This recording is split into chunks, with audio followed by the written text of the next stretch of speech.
कि आज का जो विद्यार्थी है, और इसीलिए हमने सब यूनिवर्सिटी को इसमें एनरोल किया, IIT रोपड़ को भी इसीलिए एनरोल किया कि इन सब परिस्थितियों को देख करके हम इसमें कहाँ से अपने इस चंडीगढ़ को आगे बढ़ा सकते हैं, ये सोच करके इस कार्यक्रम को रखा।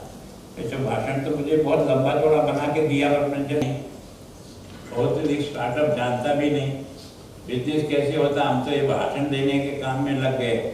तो हम सुझाव दे सकते हैं, क्या कर सकते हैं, ये हमारा अनुभव नहीं है, आप लोगों का अनुभव। और भी कभी लिखकर भेज सकते हैं, एक समय सीमा देकर।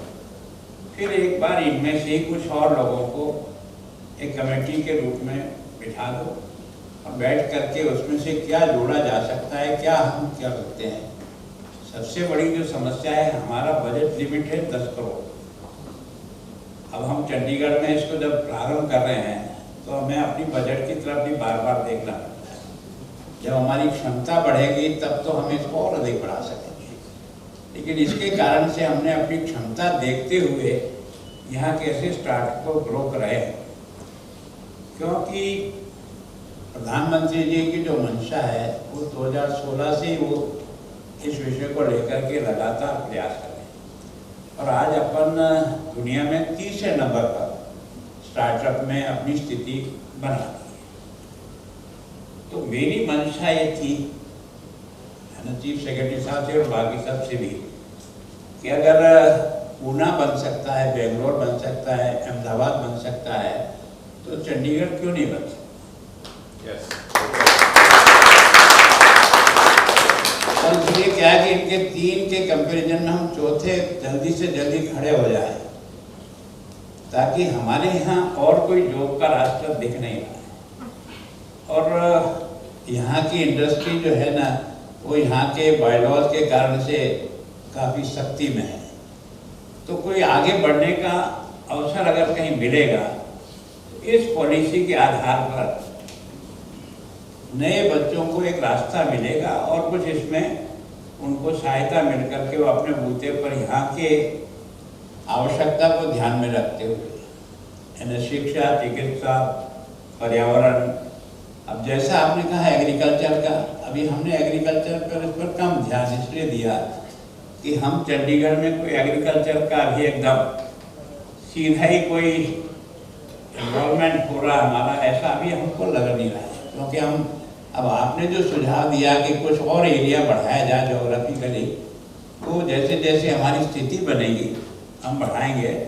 लेकिन ये जो माहौलियत खुला है इसको तक सीमित किया जा सकता है। कारण क्या है कि फर्दर डेवलपमेंट सारा का सारा वहीं जा रहा है, क्योंकि हमारे तो यहाँ की ज़मीन की जो कीमतें भी हैं और ज़मीन की जो स्थिति है और जिस प्रकार के बायलॉज हैं उसमें उसको ग्रो करने में थोड़ी दिक्कत आती है। तो उस एरिया को भी इसमें समाहित करके अभी अपन चंडीगढ़ ऐसा मान के चलें कि हमारी बाउंड्री भले दूसरी होगी, पर इन दोनों को हम चंडीगढ़ की बाउंड्री मान करके कैसे इसको अपने यहाँ स्टार्टअप के आधार पर अपन आगे काम कर सकते हैं। तो मैं वो कैसे आगे बढ़ाएं, और जो नए बच्चे आ रहे हैं उनको जॉब की तरफ भागने से बनिस्बत स्वयं अपने बूते पर कैसे खड़ा हो सकता है, इसके पीछे मैं मकसद है। पर मैंने इसलिए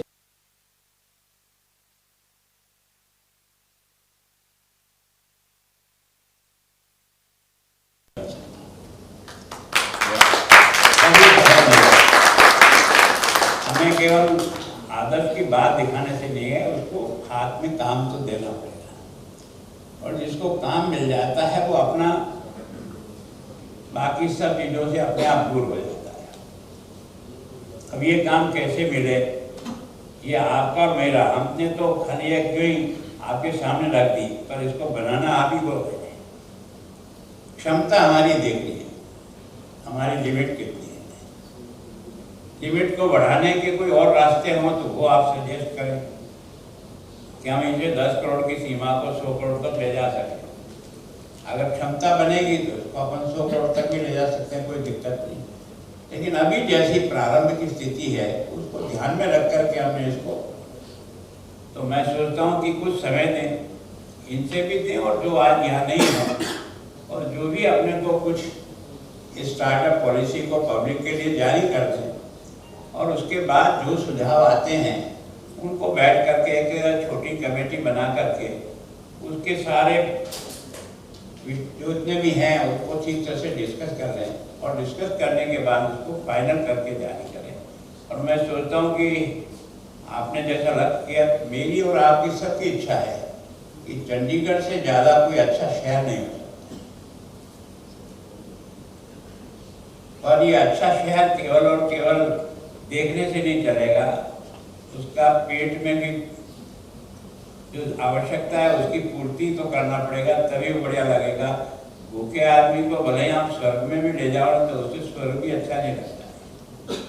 उसकी पहली आवश्यकता है जो उसकी, और आप सबके सुझाव जो अभी भी आए, कई तो ठीक सुझाव थे, उसको हम जोड़ सकते हैं। बाकी बैठ करके आप सब तय करें, जो अपनी सीमा में और अपनी क्षमता तक आता है उसको ध्यान में रख करके आप इसको आगे बढ़ाने का प्रयास करिए। एक बार मैं सब आप जिनको हमने तुरंत आमंत्रित किया और आप लोग तुरंत आ गए, क्योंकि अभी हम 2 दिन पहले ही सोचे थे तारीख कौन सी तय करेंगे, तो हमने कहा चलो यार जितना जल्दी हो सकता है काम शुरू करें। तो आज हमने इसको जारी की है। एक बार आप सबका, महापौर जी का, जैन साहब का, ये क्या आप सब लोग हैं, पॉलिटिकली भी देखें और धरातल पे भी देखें। अच्छा, दोनों चीज़ों की क्षमता को ध्यान में रखते हुए अपने को काम को बढ़ाना। भगवान का नाम और ध्यान घर में रहेगा हर वक्त। सकारात्मक प्रभाव वेदाक्ष धूप बत्ती से।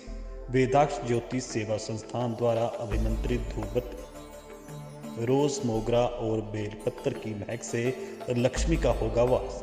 वेदाक्ष धूप बत्ती।